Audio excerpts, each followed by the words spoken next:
fixed him up with a glare and snarled and said, "I am Lucifer." Damn. The priest was shocked. There's a force in all of us that science knows nothing about, the force of fear. Welcome, everyone, to Induced Fear. I am your host, Oscar. And with me, I have my brother from the same mother, Alex, and little baby, little dude, Ezra. Say hello. Hello, peoples. Hello. Oh, sorry. You don't like Say that. Happy Halloween. There you go. There you go. I love the excitement. This is the Halloween episode. Ezra Oh, yeah. is dressed up as Luigi. Oh, yeah.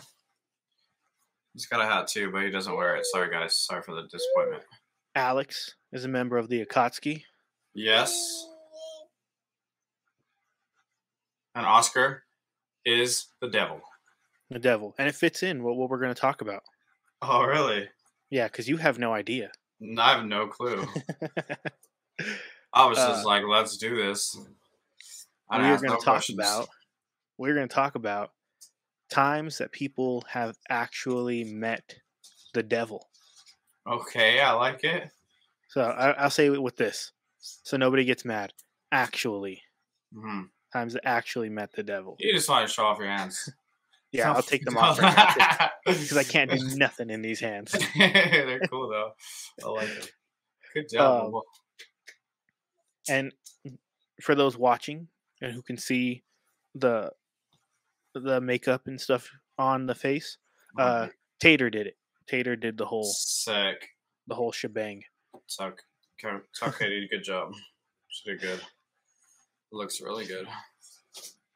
So, times people have met the devil. Do you think there are any stories? Can you think of any off of the top of your head where people have met the devil?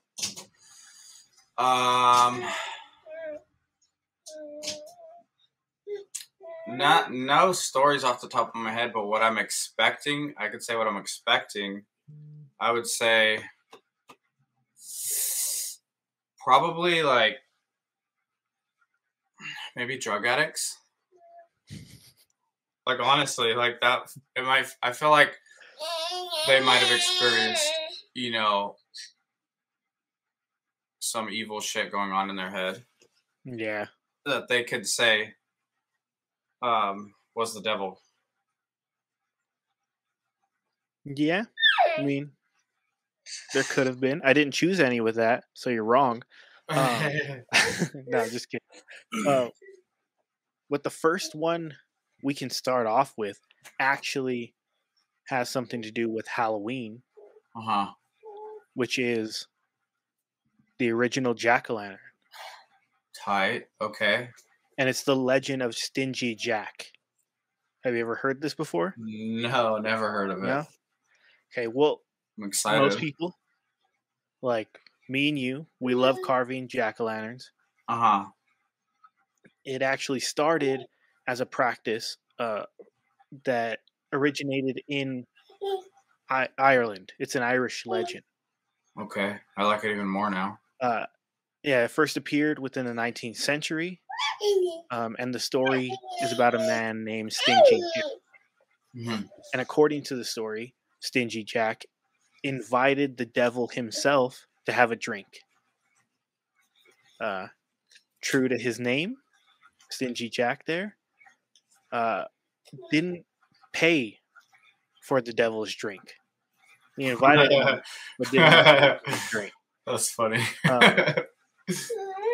So he, in some way, he tricked the devil into turn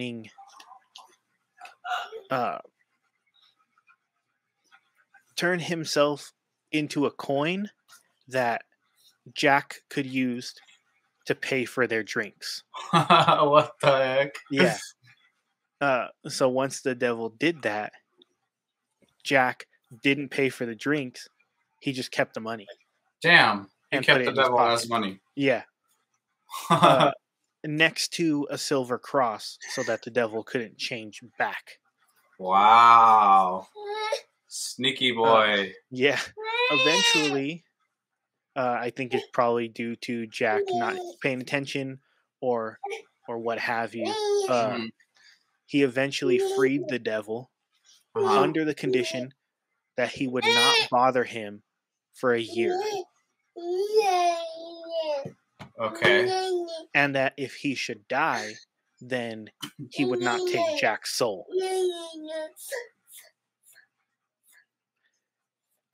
The next year, when the devil came to get him, Uh-huh. he tricked the devil again. How do you trick the devil twice? He tricked the devil into like climbing this tree to pick a fruit that was in a tree, much like the devil himself tricking or Oh my convincing god. Yeah. Eve. Um, and while he was up in the tree, Jack carved a cross into that tree so that the devil couldn't come down. So he was stuck Uh-huh. up in the tree.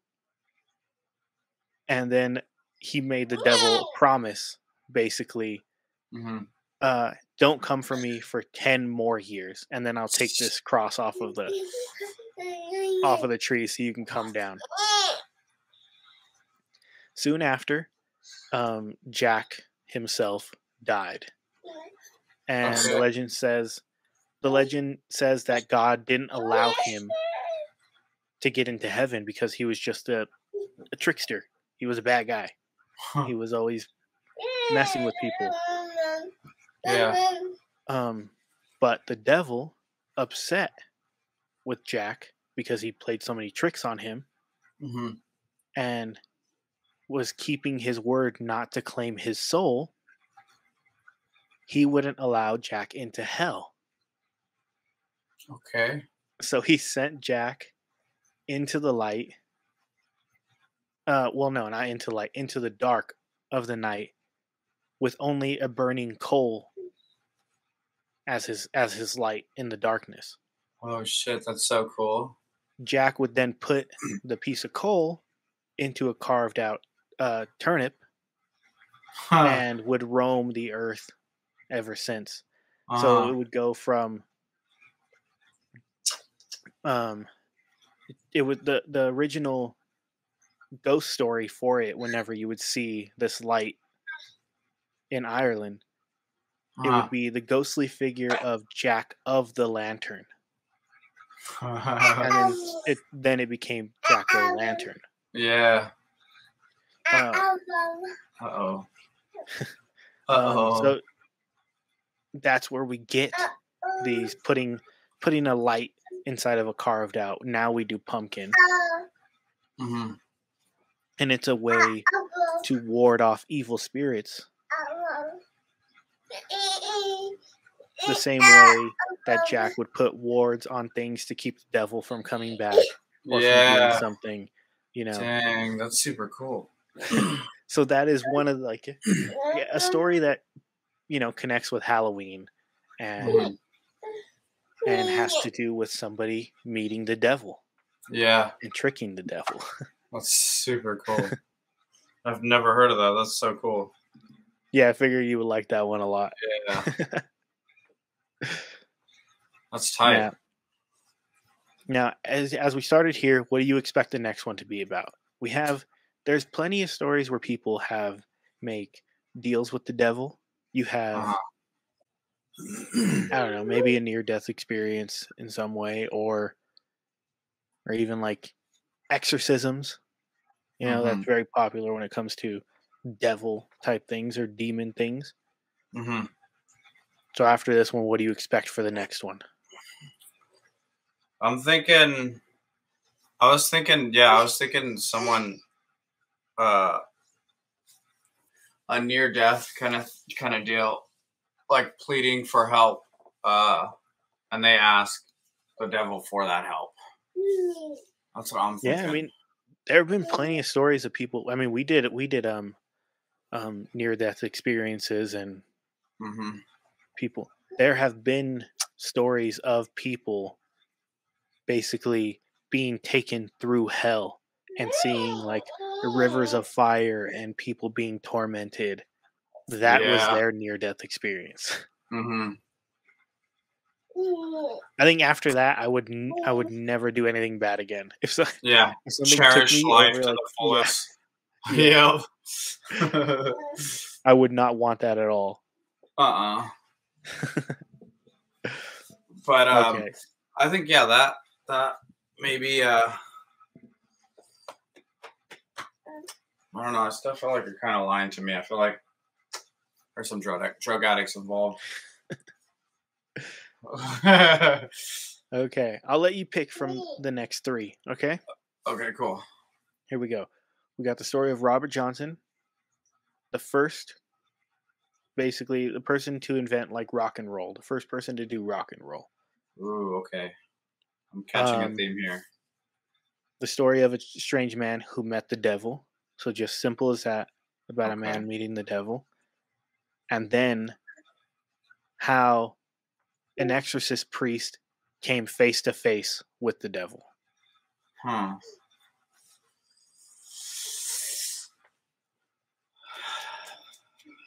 It's a tough choice. I want to go with Al. Thank you. Let's go with the simple. Just a guy meeting the devil. All right. Let's go with that one. Thank you. This one I found out on liveabout.com, and the article reads, the day this man's father met the devil. Okay.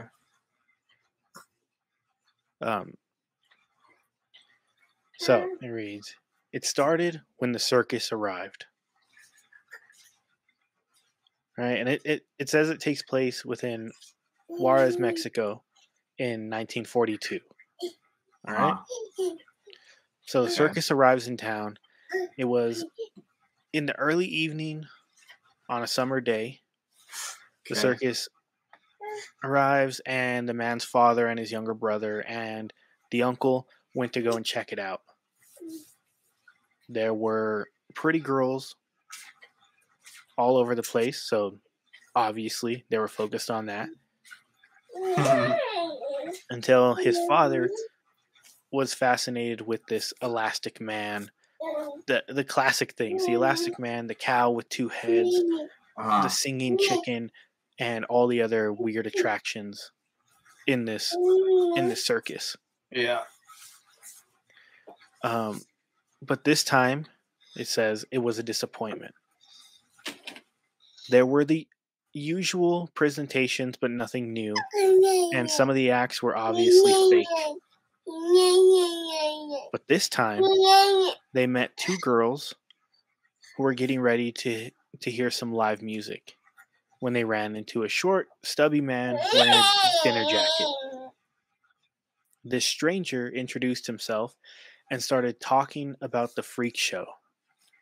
Then he raised his arm and exclaimed that he was the greatest illusionist in the world. He said he had a trick that was both scary and amazing. The man's father asked the stranger if he was part of the circus.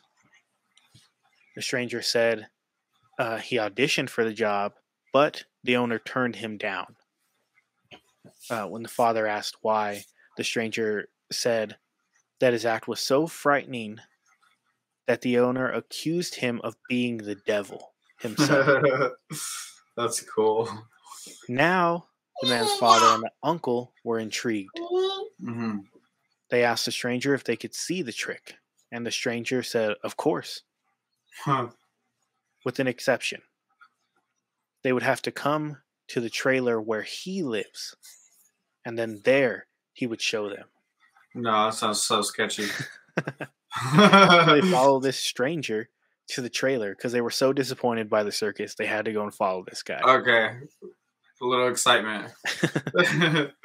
The man's father, his uncle, and the two girls that they had met to go and see the live music followed the stranger until they arrived at his place.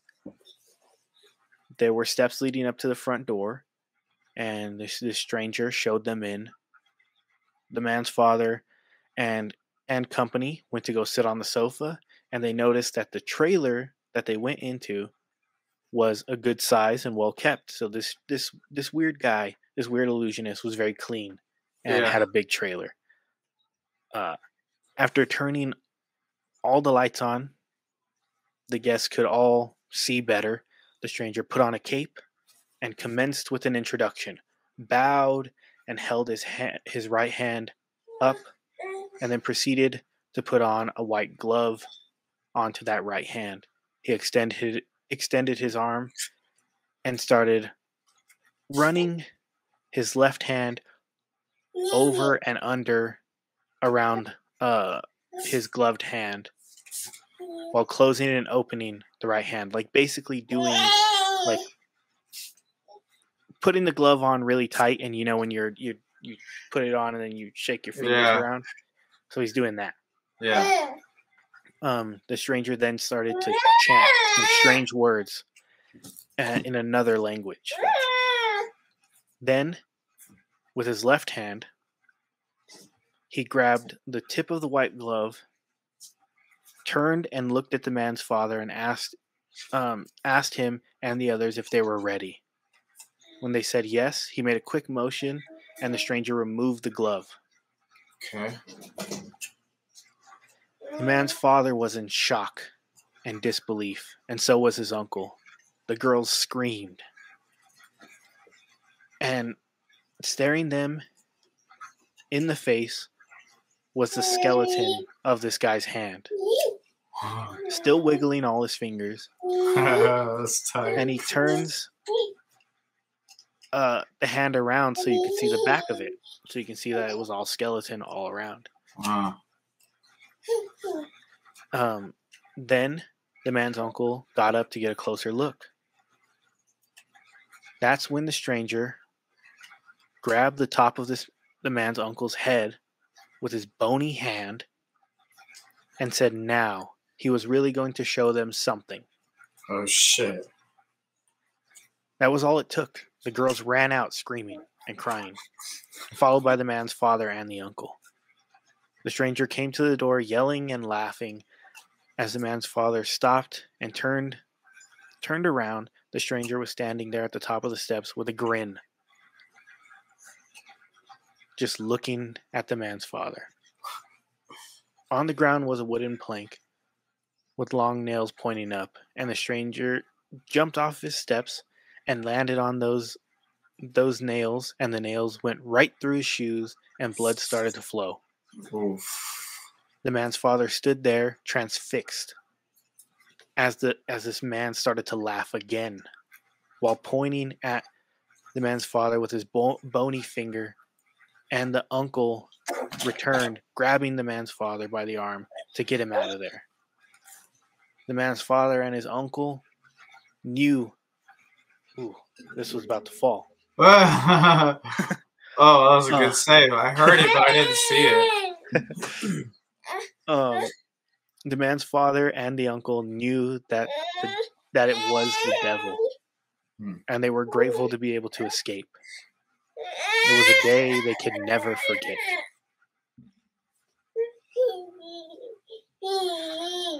Damn. That is cool. So that guy's first thought was right, to be scared of this guy. Yeah. Yeah, so he was just a strange illusionist. Could you imagine that? Could you imagine like just going to a show, a guy puts on a glove and then he pulls it off and then it's just bones? That'd be so cool, but the confidence I think would scare me of him like be like, all right, now I'm about to really set things off. Yeah, especially when he jumps on the nails and it's just like his feet are bleeding and he's just smiling and laughing still. Like, that's a rough one. I just scared the shit out of these guys. That instantly made me think of Final Fantasy. It's the gymnast one where it's like a small nail on the the Final bar. Destination. You said Final Fantasy. What is it? Final Destination? Yeah. Yeah, that was like one. the game. That one. Final Destination. Yeah. Oh yeah, that one's. we kept like cringing every time they'd get close to sticking. Yeah. And that's just one. This guy jumped on a bunch of them. Yep. That's crazy. And then laughed and pointed at them because he knew he was scaring them. Yeah. That's wild. What a jerk. All right, ready for the next one? Yes. We'll do Robert Johnson. Okay, Now everybody should know who this guy is.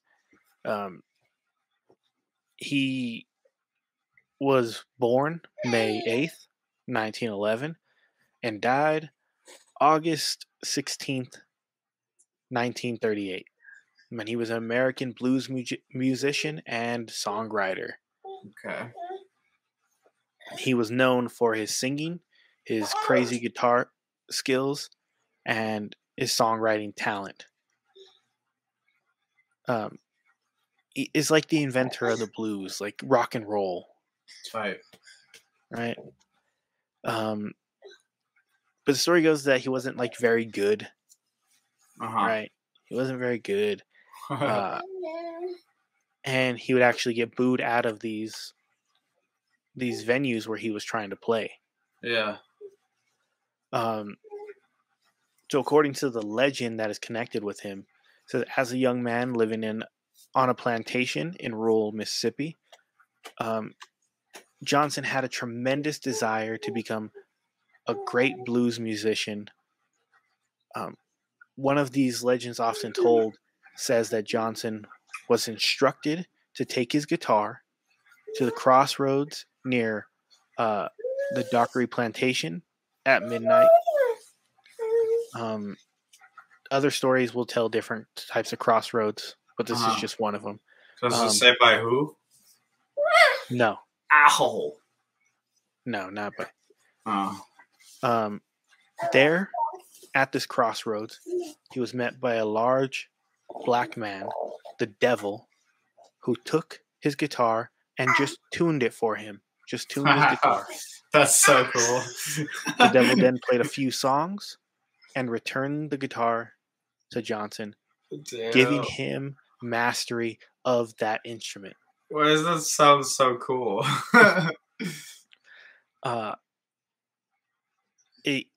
This is where like the deal with the devil, because he made this this deal basically in exchange for his soul. Mm-hmm. And when he came back, he played like no other. He had a style all of his own. It's almost like he would put people into a trance. People who didn't want to listen to him before now couldn't help but listen as he played. And he became famous. Yeah. They call him the rambling guy because he would ramble on about the crossroads, talk about this story. But there are also other interpretations where it was some type of what was it, like an African American or like an African type of deity that was like resembled the devil. Okay. So that's just a different story. But this is one of the most famous and simple ones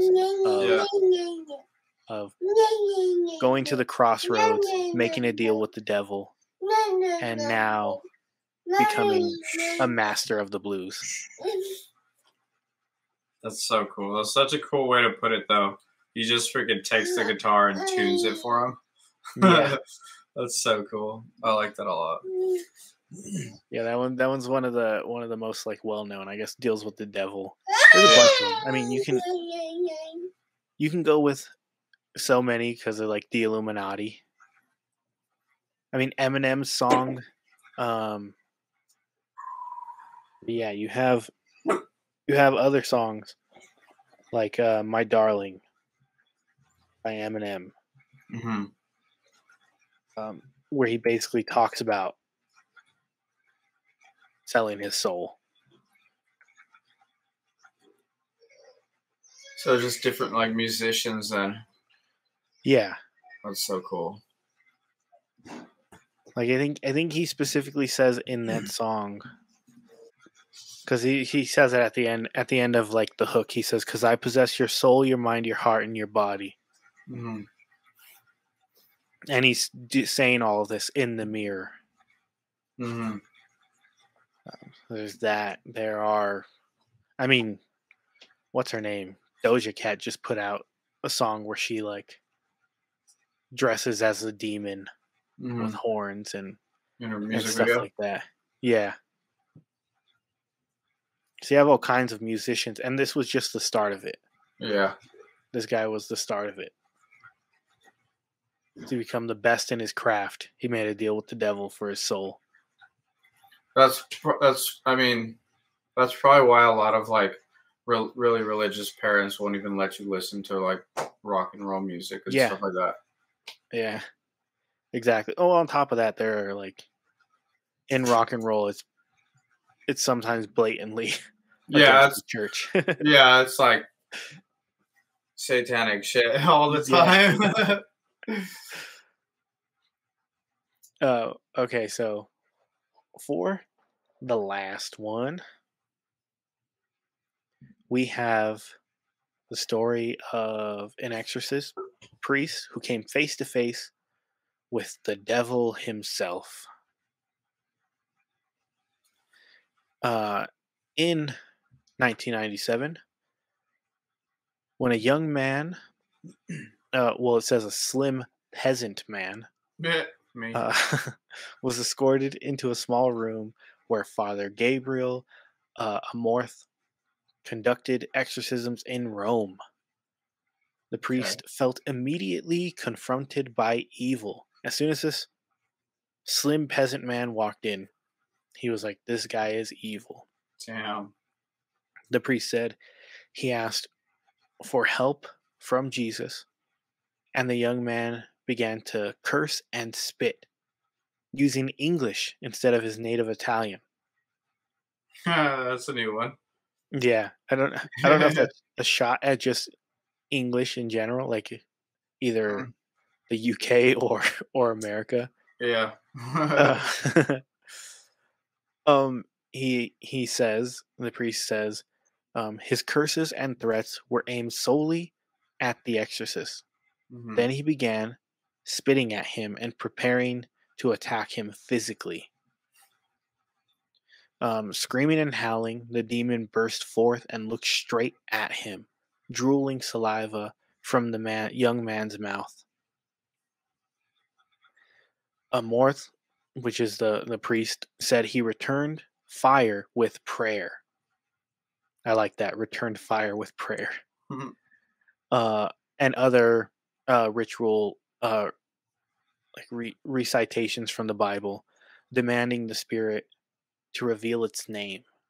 Now, for those that don't know, saying the demon's name gives you power over them, so they say. Yeah. Not an expert here. I would have used, I mean, I'm not an expert either, but I would have used, to fight fire, I would have used holy water. Yeah. Or fire. Yeah. That's straight a good up one. Fire. Yeah. That'll help, I think. Yeah. That's the guy won't survive, but. Yeah. But it'll do the job. Yeah. He bellowed at him, "Unclean spirit," like just yelling at him. "Whoever you are, and all your companions who possessed this servant of God, I command you, tell me your name, the day and the hour of your damnation." The man fixed him up with a glare and snarled and said, "I am Lucifer." Damn. The priest was shocked. He was like, "Oh, this ain't just a random." Let me go get some backup real quick. Hold on. Yeah. It's just like, oh, the big bad himself. Damn. He obviously didn't expect to receive that response. But he was convinced he had to keep going to prove that he had the strength to fight him. Brave. Yeah. Super brave. He was the official exorcist of Rome, and he had claimed to perform 60,000, right? 60,000 exorcisms before his death in 2016. So Yeah, really I oughta double thousands. take that number too. That's a lot. That's an insane amount of people being possessed. I know. Or even Well, thinking they're possessed. Like that's sounds excessive. I remember in when Rona first started, right? Uh, I remember the Vatican itself putting out a report saying there are more exorcisms being performed now hmm, in this day and age. Like now his numbers would be up, you that's know. wild. Um, but I can't really trust anything the Vatican says. So, um, Yeah, because but you're he was safe. born. So He was born in Italy on May 1st, 1925. He knew from around the age of 10 that he was destined to go into priesthood. So that Lucifer is going up against a guy who at the age of kn- 5? at the age of 10. Oh Oh, wait. Um yeah, 10. Okay, yeah. okay. I Still, was like maybe it was. that's still pretty early though. Yeah. Like imagine Ezra one day is like, Right? "Hey, dad, I want to be a um priest. I'm going to be a priest and I'm going to fight demons."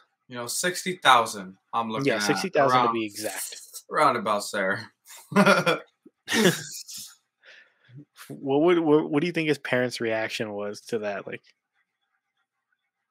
I mean, what I would do is just brush it off. Be like, okay, that was a weird thing for a child to say. yeah. Really Are you weirdly sure you're not specific. possessed? Yeah, weirdly specific for a baby to say that. But Yeah, okay, be what you want to be. You can grow up to be anything. That's what they tell you, right? He exactly. he knew exactly what the freak he wanted to be. um, so in 1886, he began an exorcism apprenticeship Hmm. with Reverend Candido Amantini. Nailed it. Uh, went on and found the International Association for Exorcists in Mhm. 1994, where he served as its long term president while breaking new ground by speaking openly about his works in the Italian media. Stanzino, a priest and prolific author who collaborated with Amorth on various writing projects um, over the past 3 decades, spoke with him exclusively over the years about his process. Amorth claimed his exorcisms lasted about 30 minutes on average. That's pretty quick. That is pretty quick. That's It's pretty not bad. quick. I can see why it's 60,000 now. Yeah. He's Yeah, if like he's banging him knocking. out. Yeah, he's knocking him Yeah. out. I don't know math, but that's a lot in a day. Yeah. He would often conduct 5 over the course of a morning by appointment only. Okay, there we go. There's You had numbers. to make an appointment. Even if you were possessed, you had to make your own appointment. Like, hey, Uh, I have a demon in me. yeah. With breaks only between for paperwork purposes. Okay. So no lunch breaks, just straight up demon slaying. Yeah. Okay. He thought it was just as effective to conduct exorcisms by telephone or Skype. Okay. Now the numbers seeming small now. He's okay. He should have been. You got to get the numbers up then. 60,000. That's it. You could text it and be like, "Get out of this person." Like, what the freak? Yeah. He was good at what he started from age 10. He started from age 10. Amor said an exorcism would be anything from a simple prayer to a full-blown casting out of demons as depicted in the Exorcist movie. Hmm. But we know that took a while for that to Yeah. happen in the movie. Yeah. and noted that an exorcism is not a one-time process, but a practice that is regularly performed on a possessed person over a period of years. So it only takes a minute, but some of them aren't a one-time process. Okay, so does Or he count it though? Does it, like, say I go in, gives me a 30-minute session that I have to reserve and schedule. I'm in a line. It's my turn, 30 minutes, and then I have to come back in 2 weeks. I have to talk to his front desk and come back in 2 weeks. Is that two for him, or is it just like wait until I'm done completely and then it's one? I Like, think how? he, I Where think does he, he get his I think numbers? it's a loophole to get He's these numbers cheating. up. Yeah, he's Yeah. cheating. 100% he's cheating. This guy. Yeah. Uh, so when we get back to this moment after all these years of him doing this and him now running into the devil, right? To Mhm. Lucifer himself.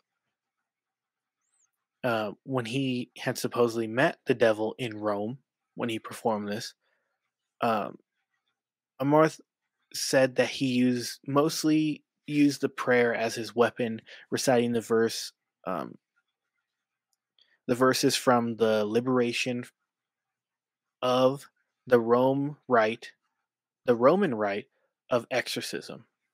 Why couldn't I read that properly?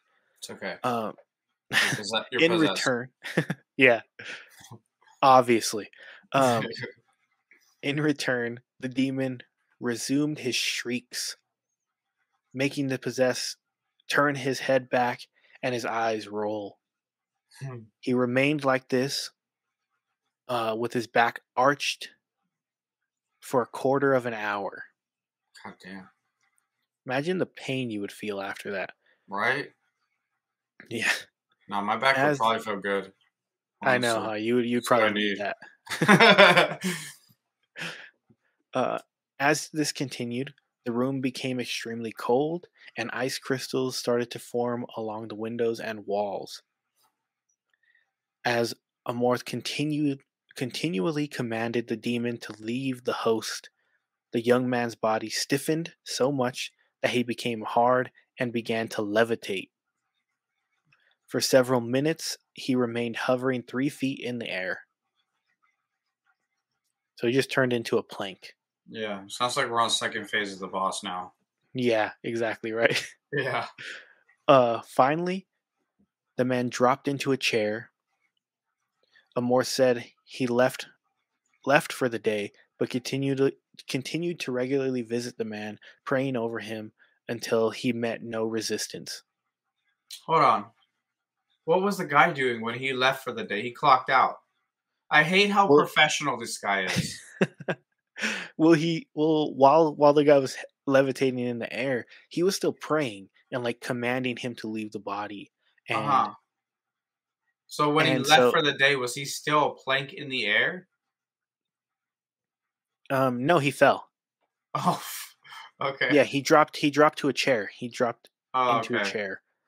So once he saw him, I guess once he Once things felt died like down. Lucifer like let loose his grip on the Yeah. guy, he was like, "All right, I'm gonna head out, get my Yeah. rest. I'm gonna come back and pray over this guy." Okay, that makes sense. Yeah, when he last sensed the man, when like at the last moment visit, he had sensed the man was at peace. Um, the man, Amorth asked the man how Lucifer left his body. Like he was like, "I didn't think I was done. Hmm. How's he gone?" And the man just said he began to howl like never before, and then at the end of this, he felt new and light. So it's like Lucifer felt pain at Hmm. first, and then just poof, He left the probably body. just got irritated and was just like, I'm gonna get out of here. This Yeah. ain't fun no more. If he's gonna keep coming back and Yeah, putting me yeah. through hell, so to speak. Uh, I mean, it's Uh, Lucifer. You know, he's got more things to do. yeah. Um. So that's how he defeated Lucifer. Well, not really defeated because I guess Lucifer is still around. Yeah. Um. But he's in this line of work. Lamore said he had seen all manner of surprises and claimed that spitting uh is like the number one tool that possessed people like to do. Projectiles. Yeah, makes sense. Yeah, they'll spit so much that they even try to guess at the exact moment when they're gonna get spit on. Damn. It's like a freaking alpaca or something. Yeah, exactly. uh, an exorcist with little experience learns to defend himself from the spitting, so he carries a handkerchief with him and wipes his face when he gets spit on. That's a great counter. Yeah. You got me? Okay, let me just hold on a second. Yeah, he said at one time a man actually spit out nails at him, and he kept those nails as a memento. Yeah. Yeah, because that's a wild day. Someone spits nails at you. Let's see. But yeah, that's how he. I mean, it talks about more about exorcisms, but I just wanted to let you know about the story of Yeah. his encounter with Lucifer himself. Yeah. And it's a wild one. I'm glad you saved it for last, honestly. I feel like that was that was so much more entertaining. It was kind of a roller coaster, right? Like Yeah. he's like, oh, he's going after Lucifer, and then he's like, you learn that he has to take appointments for. I like it. No, I like it because it's like this guy meets the devil, or he meets this demon, and then it just happens to be the devil. And then you take us back of like how he started and like what built him up to this moment of the final boss, like I said. Yeah, it's like the in a movie, it's like you're probably wondering how he ended up here. Yeah, exactly. And then we fast forward back to the present. Yeah. I liked it. So yeah, funny. this guy's insane. Like he did it over the phone. You had to schedule freaking reservations for this shit. Like he knew what he was doing though. Yeah. Like he's been at it since he was 10. You can't be that organized and not know what the hell you're doing. Like he's like, all right, this is a better way to do this. He knew exactly when to go and take a break. He was like, all right, I recognize this drop and fall. Yeah. He's gonna be fine for a little while. The body's I'm gonna go take a break. The body's no longer plank mode or bending backwards. Or spitting nails at me. Or, yeah. Or cursing at me in English. It'd be so funny. I don't even know how that would become an insult to anybody. If somebody started like cussing at me in another language, I'd be like, I don't care. I don't know what you're saying. Yeah, I don't know what that means. I have no idea what you're saying. Like, good job, I guess. I don't know. Yeah. That's a good point. Like, you don't know. Speaking in tongues, it doesn't matter what he says to you because you don't know. Yeah. Doesn't make any sense. Yeah, those are the stories of people meeting the devil. We had the story of the jack-o'-lantern, Stingy Jack. I like that one. That was cool. The origin of the jack-o'-lantern, so that fits more in with Halloween. The strange illusionist that creeped people out.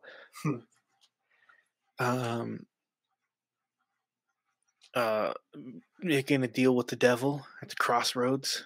Robert Johnson. And then a priest going toe to toe with Lucifer himself. Yeah. It was cool. All for Halloween. Really good ones. That was a really good choice. Yeah, I thought that'd be perfect for it. Plus it allowed me to dress up like as the devil. Yeah. Super cool. I love it. This took like an hour. No. No? No, she was gonna do it, but she got she wanted to paint pumpkins and not wear makeup, and I don't blame her because this is a lot on my face right now. She did good though. It looks really good. Yeah, it took a while, Yeah. and I'll be wearing this again tomorrow. So, Tight. She's gonna redo it, obviously. Mhm. Yeah, Or are you gonna just sleep like on your back like this? yeah, I probably could do that, but this would stain my face. Oh, you're right. It'd be tight though, because then you look like that all the time. I know. Keep making that face and it gets stuck like that. Yeah. So, to everybody watching, listening, don't forget to like, comment, share, subscribe, hit the stupid bell, so you're notified whenever an episode drops. Mm-hmm. I'll decide when. Yeah. If you're going out on Halloween, this should be out in the morning. So if you're going out tonight, have fun, be safe, get all the candy. If you got kids, take them, steal their candy. Yeah. That's What all about you? I mean, you covered it. I was gonna say be safe. I'm glad you guys got to see Ezra in his costume. Yeah. We're gonna take him out. We already seen some kids out today, but Nice. hopefully there's more tomorrow. We gotta grab candy. We're gonna decorate the front. Last minute decoration because I didn't want to decorate with the wind and stuff, the weather. Yeah. But now I want to decorate, so I'm gonna decorate the front. Hell, And it should look cool. hell yeah. And whatever we're up to, we'll post pictures and stuff Yeah. on the page. You can follow us at Induced Fear And Podcast. Send us some of your costumes. We'd love to see them. Yeah. That'd be cool. Send in costumes. That'd be dope. Cool. Yeah. That'd be dope. Only if they're cool though. Don't send lame ones. Yeah. Send the lame ones. I don't care. Okay, sure. I guess. If you want to send in your own stories, you can send it to inducedfearpod@gmail.com. You can even send it to our Instagram, stitch anything, or message me on TikTok. Whatever you got to do. Whatever you got to do, just share those stories with us. You can come on the show, tell it yourself, or we can tell it for you. Yeah, I still got to get my friend's story. Yeah, we got a couple. Yeah. We got a couple.